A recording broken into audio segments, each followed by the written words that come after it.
네, 역시나 차트가 먼저 나와 있습니다. 4월만 하더라도 18,000원 부근이었던 종목인데요.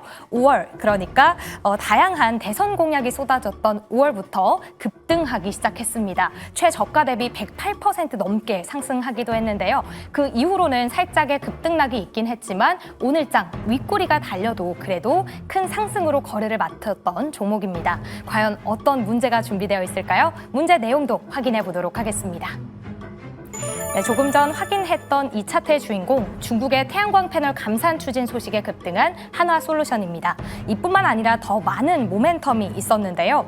지금 북미에서 태양광 수요 회복이 되고 있다고 하고요. 미국의 OBBBA 그 최종안이 공개가 됐는데 세액공제 폐지에 대해서 구제안이 포함됐다라는 모멘텀도 있었습니다. 정부에서도 굉장히 많은 노력을 하고 있는데 아리백 산업단지를 조성하기 위해 금요일장 TF 회의까지 진행이 됐죠. 이 기대감이 더해지고 있는 지금 섹터 안에서 투자 매력도가 가장 높은 걸 하나만 골라주시면 되겠습니다. 그 안에서 탑픽 종목도 같이 이야기를 해주시면 좋을 것 같은데요. 옆에는 간단하게 아리백 산업단지 조성에 대한 내용들이 나와 있습니다. 이제 재생에너지 생산 지역에 기업들을 직접 유치를 하게 되는데요. 금액도 절감이 될 거고요. 에너지 전환 가속화가 예고되고 있습니다. 이를 위해서 파격적인 전기요금 인하 같은 인센티브도 함께 마련한다고 하는데요. 기대감을 받아갈 수 있는 섹터 4가지가 나와 있습니다. 1번에는 태양광, 2번에는 풍력이 나와 있는데요. 풍력의 경우에는 오늘장 태웅이나 CS윈드 등 수주 소식 더해지면서 두 자릿수 대 급등을 하기도 했습니다. 3번에는 ESS, 마지막으로 전력설비까지 올라와 있는데요. 전력설비는 지난 금요일이었죠. 공공 입찰 제한된다라는 10개 기업들의 리스크가 나오긴 했지만 오늘 이런 기대감 때문일까요? HT현대일렉트릭은 오히려 빨간불로 거래를 마쳤습니다. 과연 어떤 섹터를 기대감으로 꼽아주실지 본격적으로 만나볼 텐데요. 두 번째 주식 남녀의 선택, 보드를 들어주시죠.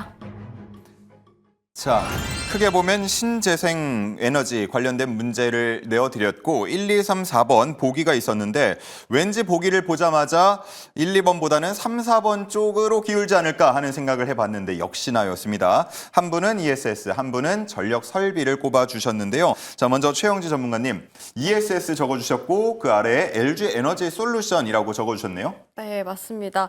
사실 제가 최근에 주시하고 있는 섹터가 아니다 보니까 조금 고민을 많이 했어요. 굉장히 어려운 문제였던 것 같아요. 예, 예. 근데 그중에서 뭐 ETF는 사실 매력도가 조금 떨어진다고 생각이 들었고 태양광하고 풍력 같은 경우에는 사실 이미 많이 올라갔다고 생각이 들어서 태양광하고 풍력 같은 경우는 사실 발전량이 불안정한다거나 예. 아니면 뭐 간헐적 문제로 인해서 보완을 할 수 있는 게 ESS로 알려져 있거든요. 그래서 ESS 쪽이 조금 더 매력도가 높지 않을까 싶어가지고 일단 ESS를 뽑게 됐고요. 제가 LG 에너지 솔루션을 관련된 종목으로 또 꼽았는데 이와 관련해서도 좀 코멘트를 더 해드리도록 하겠습니다. 예. 일단 LG 에너지 솔루션이 뭐 대표적인 2차 전지 관련된 종목이기도 하지만 ESS 사업도 굉장히 잘 하고 있어요. 특히 시스템 통합과 관련해서 아우러져서 이제 사업을 진행을 하고 있기 때문에 지금 상황에서는 북미 쪽과 유럽 쪽으로도 ESS 사업을 진출을 하고 확대를 해 나가고 있는 상황입니다. 거기다가 최근 들어서 정부 쪽에서 이 대규모 ESS 사업 프로젝트를 진행한다라는 소식이 들려왔는데요.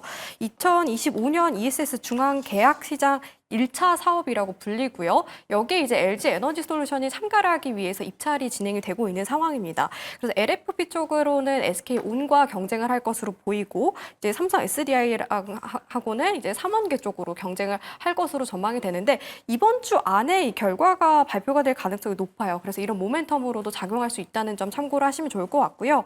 그리고 ESS라고 하면 이제 LFP 배터리를 빼놓을 수가 없는데 이제 LG 에너지 솔루션이 이쪽으로도 사업을 굉장히 잘 하고 있습니다. 특히 미국 쪽에서 진출을 해서 확장을 해 나가고 있는데 내년 같은 경우 1분기에 애리조나 공장에 생산 라인을 가동을 해서 본격적으로 사업에 뛰어들 것으로 전망이 되고 있습니다. 이런 부분에 있어서도 ESS와 연관이 된 사업이 진행되고 있는 만큼 모멘텀으로 작용할 거다라고 생각하고 있고 마지막으로 사실 2차 전지 관련된 종목들이 그동안에 힘을 못 썼던 게 전기차 업황이 좋지 않았기 때문이잖아요. 근데 그와 더불어서 ESS 쪽으로 사업을 확장함에 따라서 어느 정도 좀 방어를 하고 있다라고 저는 생각을 하고 있거든요.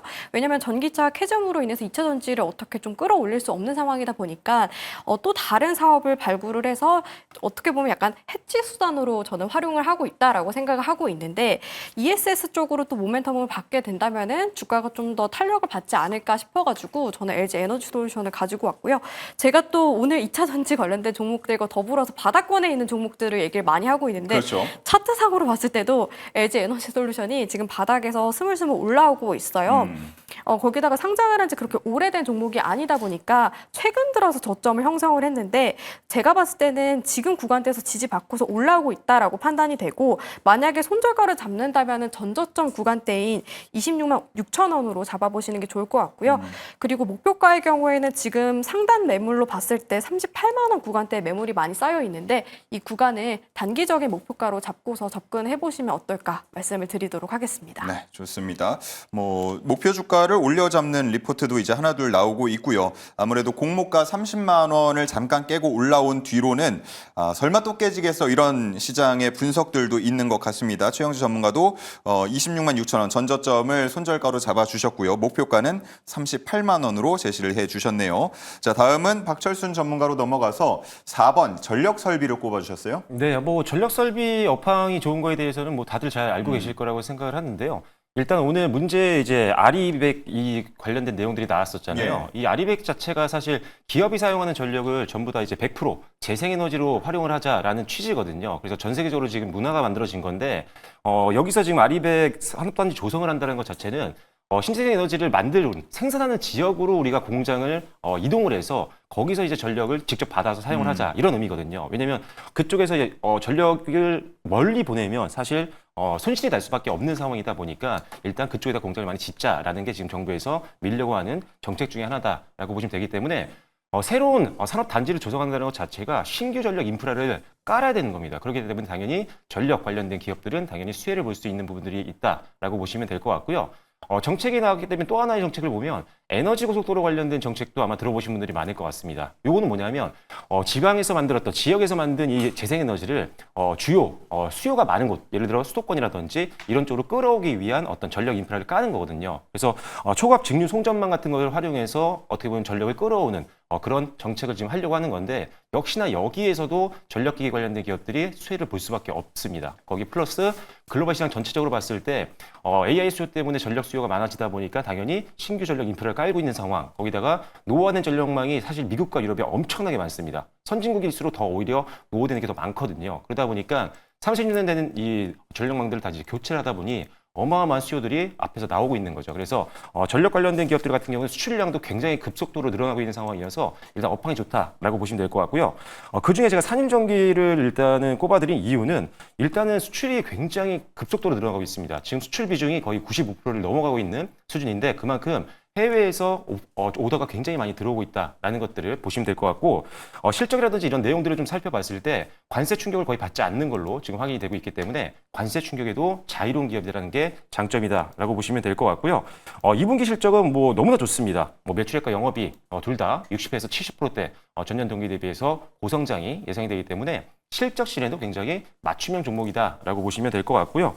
그다음에 캐파 증설 효과가 있는데 2월 달에 2공장이 증설이 돼서 매년 실질적으로는 매출이 한 1,000억 이상씩 올라갈 걸로 예상을 하고 있는 상황입니다. 그래서 일단 캐파 증설 효과까지 본다라고 한다면 1년 아니나 2년, 3년까지도 우리가 중장기 성장 포인트로 볼 수 있겠다라고 말씀드리겠고요.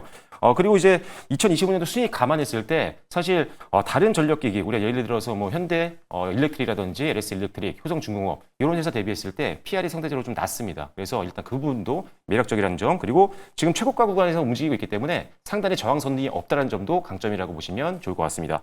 목표가는요 11만 원 정도까지 한번 올려 잡으시면 좋을 것 같고요. 손절 라인은 8만 5천 원 전 저점 구간 쪽으로 잡아드리면 좋을 것 같습니다. 네, 10만 원 돌파를 지금 몇 거래일째 하고 도전하고 있는 산일전기를 탑픽으로 꼽아주셨고요. 목표가는 11만 원으로 제시를 해주셨습니다.